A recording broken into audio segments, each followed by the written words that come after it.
Okay, looks like we are live. Amazing. Let's get started. This has been some time since I've done live podcast for the Nursing Home Podcast, and I've usually do interview podcasts. And today we decided that we're going to try to do a solo episode. This is specifically I plan going this week to Chicago to Topgolf and to meet some of the nursing home operators. And she wanted to kind of put everything out there on the table as far as what the current status is in with staffing in general and the nursing home staffing crisis specifically.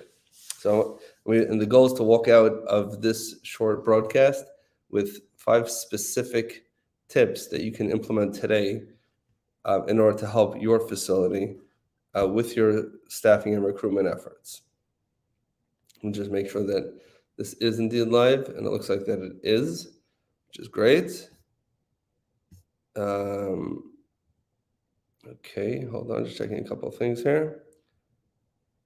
Yeah, okay, this looks good. Okay, so here we go.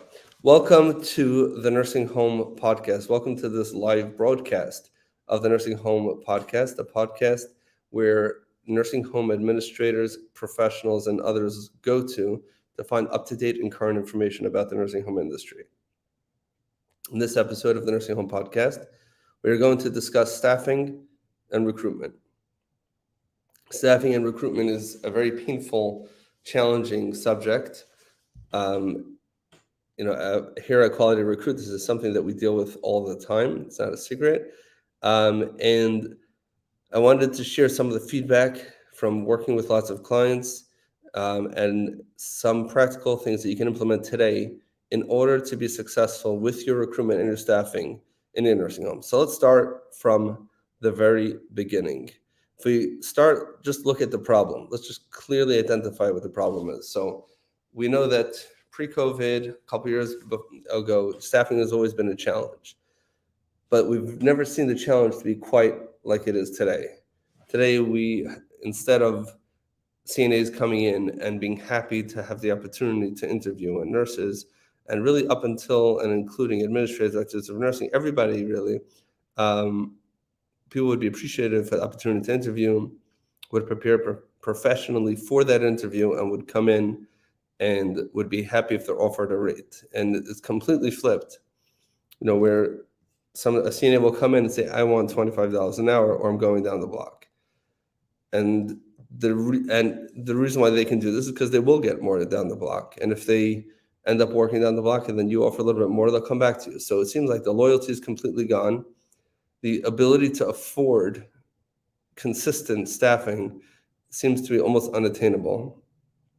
Many agencies have come in, and although people have all sorts of colorful things to say about agencies and price gouging and all this, and some unscrupulous agencies probably are guilty of that, at the same time, they feel a need, they feel a void, because without them, many nursing homes would really not know how to staff their facilities. So the question is, where did all the staff go? Where did the CNAs go? Where did the nurses go? The same CNAs that were getting paid $15 an hour for decades, and just slowly, incrementally getting small raises, hopefully keeping up with inflation. Where are they all right now? And it doesn't just apply to nursing homes. If you go the same thing to supermarkets, hotels, any industry that you're in, we see that pilots, delivery people, it seems like people just don't have to work. Now, we know during COVID, there were all sorts of stimuluses and benefits and checks that were unemployment, all sorts of programs that were going out to many, many people. And that helped and gave a lot of people the ability and the flexibility that they probably needed at that time in order to sustain themselves when they couldn't work, or they couldn't get to work, or they were sick and they couldn't go to work, or they're going to work anyway and deserve to be compensated for going to work. Whatever that is, there were mortgage delayment systems, where you didn't have to pay your mortgage, the other, big bills that were pushed off.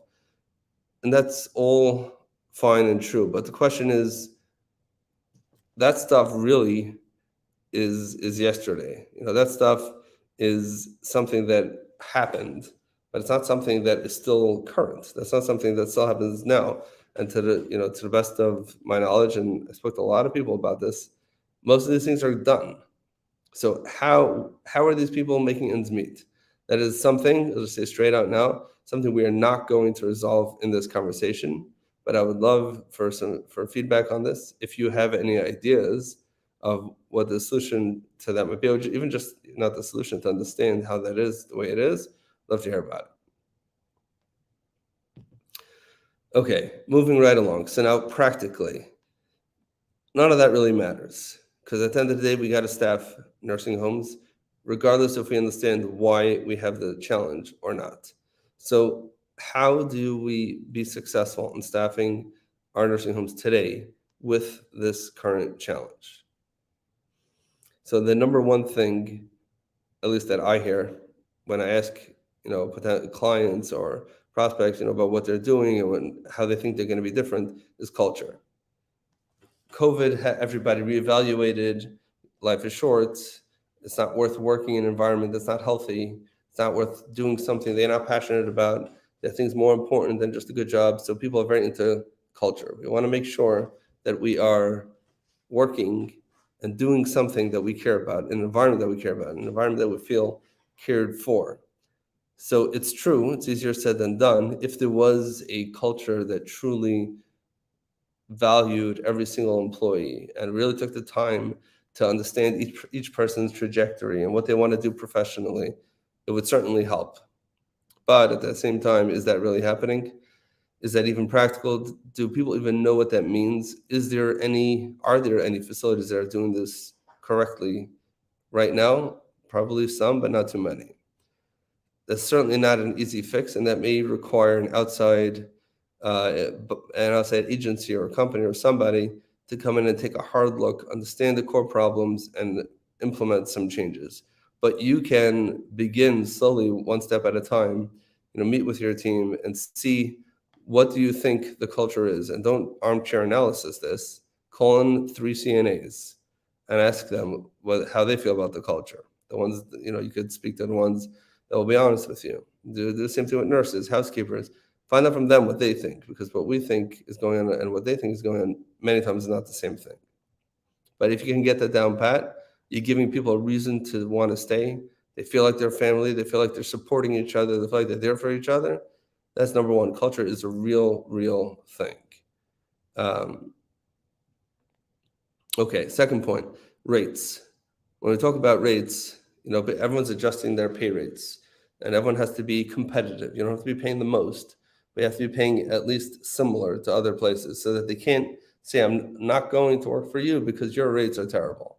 If your rates really are terrible, then unless you have some other very strong reason why someone should want to work for you, why should they want to work for you?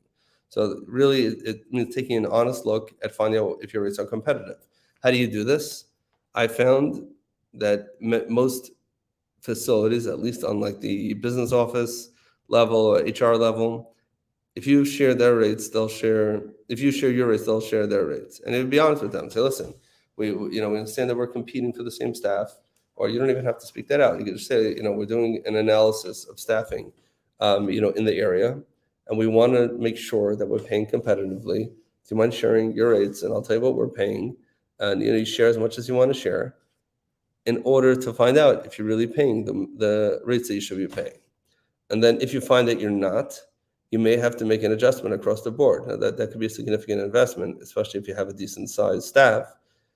But if you're really underpaying them what they deserve, then that it probably was long overdue. And this is just going to force you to get to where you need to be. Now, the painful part of this is that even if you're paying your staff more, first of all, it's not just your new staff. It's going to be very difficult, and you'll have to ask your legal team if it's even legal. But even if it was, it's going to be very difficult to hire new employees at a higher rate than your current employees. They're getting preferential treatment. And just because I'm working here for 20 years, why do I get paid less than somebody who's straight out of high school? And that's a good point. I think about it from their perspective, that makes a lot of sense.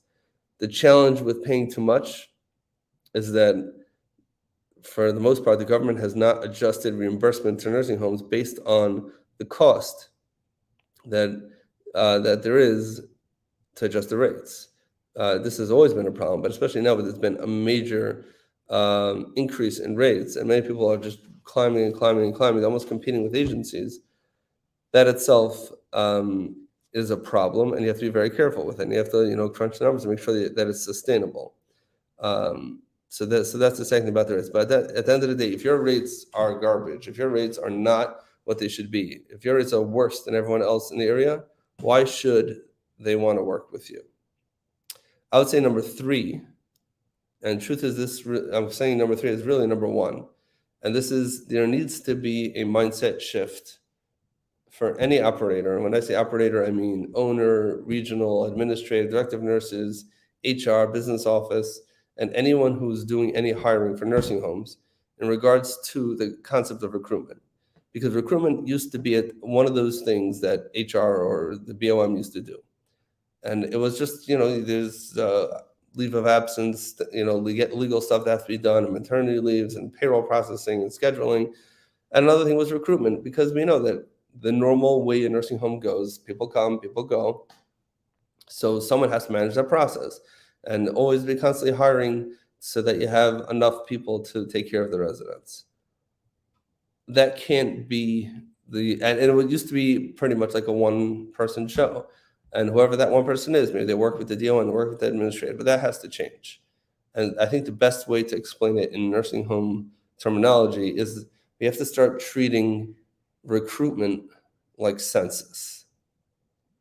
What do I mean by that? What do you mean recruitment like census? Recruitment and census, two different things, right? Census is getting more residents in the building, keeping them there, and recruitment is getting people to care for them. But if we look at census building, because census building directly equals revenue, there's a budget, a healthy budget usually for marketing.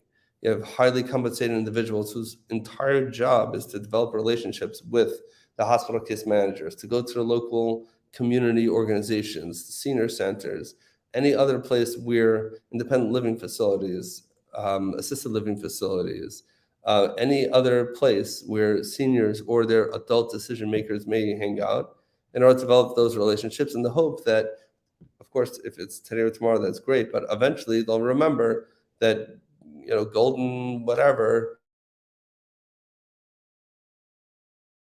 and the person who was there was very nice. Let me reach out to them. Let me Google their number, and hopefully we'll get somebody. With hospital case managers, a little bit more direct, but that's the basic idea. And there's a lot of money, there's a big budget for stuff like this, and a lot of time and attention. And many facilities have weekly marketing meetings in house, and maybe even a regional marketing meeting, reviewing where all the referrals came from, and all sorts of software and technology to track all this information. And it's given a lot of attention, time and attention. So the time has come that we have the responsibility to provide the same attention to recruitment that we're providing to census development, which means it may even make sense to take your clinical liaisons, your external marketers, whatever you want to call them, the people that would leave your nursing home and go to the hospitals to harass, beg, plead, and sell to the hospital case managers. And they would ask them, do you have somebody for me? Do you have a Medicare patient for me? Do you have anybody for me? We'll take one hard one, and then you give us 5 good ones. Send us your challenging ones. Take that same person who probably can't even go in to the hospital these days, who has limited access and limited ability. Because of COVID, even without COVID, a lot of hospitals are cutting down because it's just annoying, and that their people can't do their job. So take those people and send them out to the local supermarket. Let them stop anybody in scrubs and say, would you like to work for this facility? What makes a good job for you? How could we make this work for you? And really reverse engineer the process. Don't wait for them to click on your Indeed ad that you paid through the roof for, and then hope that they show up to an interview and hope that the process works well, and then they'll come and pick up shifts. Find them where they are. Don't go to another nursing home and poach from them. But find them in the community. Find out where they hang out, whether it means physically finding places where they gather, or whether it means local Facebook groups or any other places where they engage online. That can be a place where you can be really successful and getting new people. So again, we spoke about the culture, we spoke about the rates, and we're speaking now about the mind shift which is necessary and the budget which is necessary for this. I'll add a fourth point, maybe which is fourth and fifth point, is what happens after they are scheduled for an interview and they actually show up to the building. This means you maybe had someone go out to the community and meet them. You had sponsored ads. Maybe you found them in a Facebook group. Maybe you had your team screen them and perhaps even did a phone or a Zoom interview already. And now they're finally walking in to the facility. And now they're coming in. And thank you, Lindsay, for weighing in. Find them in the community. Don't wait for them to click on your ad. And this is really true. But now they're walking into the building. I can't tell you how many times we get feedback. Again, Quality Recruit helps our clients, do this process for them, and we find those applicants for them, and we bring them into the facility, and then we follow up with them. And when we do, sometimes what we hear is not so pleasant, and we feel it's our responsibility to share that. And sometimes people are going to say, we came to the building and it was locked. We came to the building and I waited outside for a while, or I sat, so they told me to wait and I was there for 45 minutes. And then finally they told me that there's no one there to interview me. Or there was a 50-page application, which I hate filling out applications, my name on every single page over and over again. And all that was before I could even ask them my question, which was, what's your CNA rate? Because if it was less than 16 and I'm getting currently 17 or whatever, it's not worth making a move. And we're still treating them the old way. That doesn't work anymore. So in a practical level, if you have someone coming for a tour, right? Everybody knows. So this family's coming for a tour, and just because you hope to get them as a resident, you'll have fresh cookies from the dining room. You'll have the administrator and DON wearing their finest, greeting them at the front door. They'll get the royal treatment. You pre-plan the route exactly where they're going to go. You make sure the activity director passes by them during the tour so that they can have that positive interaction while they're holding some, something exciting. I don't know, some good smelling popcorn or holding a beach ball or something that looks exciting. And you plan out every single step of the process to make sure that tour works perfectly. And then we follow up with them and we give them the time of day, and they're important. They're like DPH walked in the building, right? Department of Public Health walks in the building. They get that type of attention. This is what we need to do every time an applicant walks in the door. Let them feel like they arrived home. Let them feel like they came to a place that actually wants them there. Let them feel like they came to a place where they can feel comfortable with the idea that they're going to be spending their time here and that they'll be working here every single day. And then when they come, they feel wanted. Again, this is even before you deal with culture. This is just dealing with what the actual experience is like. And unfortunately, many times this is where the ball is dropped.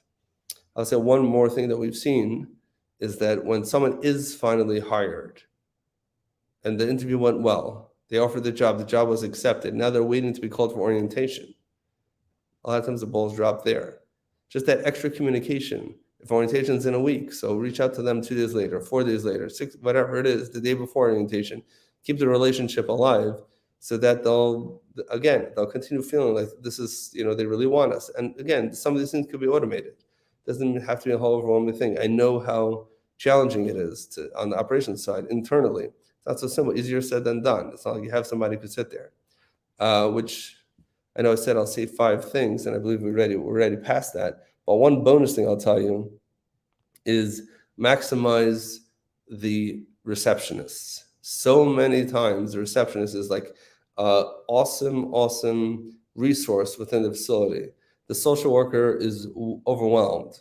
You could barely find time to get in all the mandatory documentation and mandatory one-on-one meetings and everything that has to be done. Getting the MDS is done.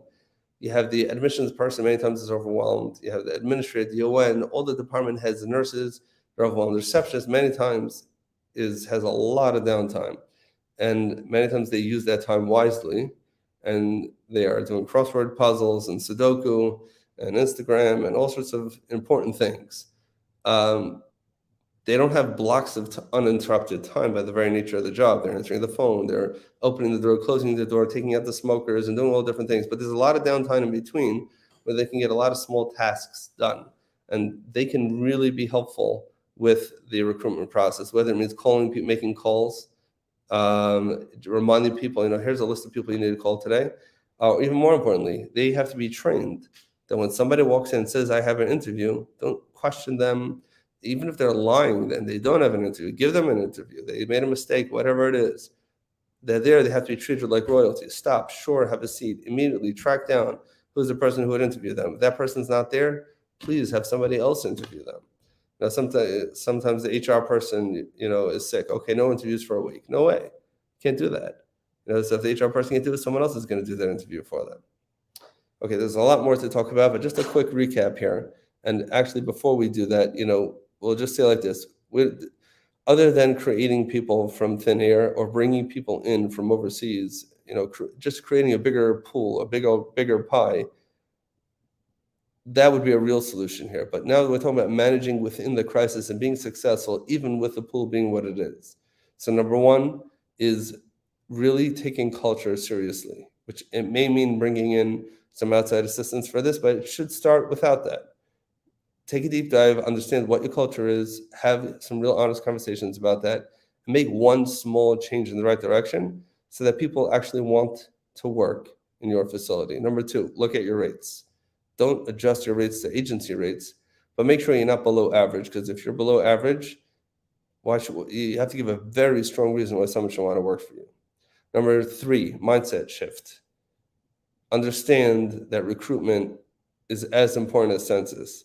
Some facilities is more important than census. Some facilities have to close admission because they don't have the staff to care for those people. There's a budget for census. There should be a budget for recruitment. Going outside to supermarkets, finding people, treat them when they, and number four, when they come in, treat them like royalty. No 200-page applications. They should be waiting for hours on end to get their application, and please, please, please call them back. If you would like assistance with any of this, here comes a shameless plug. First of all, if you're going to be in Chicago and Topgolf and you need assistance with this process, maybe you don't have someone in-house that can do this, or you're trying and it's not working, I'll be there in person. Please, let's speak and let's see if we're a good fit. We're not a fit for everybody. If this is all perfect for you and you have a great system in-house, we have a lot of new things coming down the pike and some interesting ways of increasing the pie. But again, a lot of that is not yet ready. But if you need us to help you really revamp your recruitment process and really take it over and deliver qualified candidates to your door, you definitely need to hit me up. So if you can see me there live, great. If you're on LinkedIn, you can send me a direct message, or you can just send me an email. It's Shmuel, SHMUEL, as you see on the screen, I believe, at qualityrecruit.com. And we could hop on a call, Zoom, Teams, whatever, and we could discuss it. Thank you for tuning into this episode of the Nursing Home Podcast, 5 practical solutions that you can implement today to help with your recruitment and staffing challenges in your nursing home. I would love to hear some feedback. You can hit me up on LinkedIn about that as well, or leave a comment if you like this format or not. This is interesting for me. I'm curious to know what your feedback is on that as well. All right, awesome. Thank you so much. And checking out for now. Have an awesome, amazing day.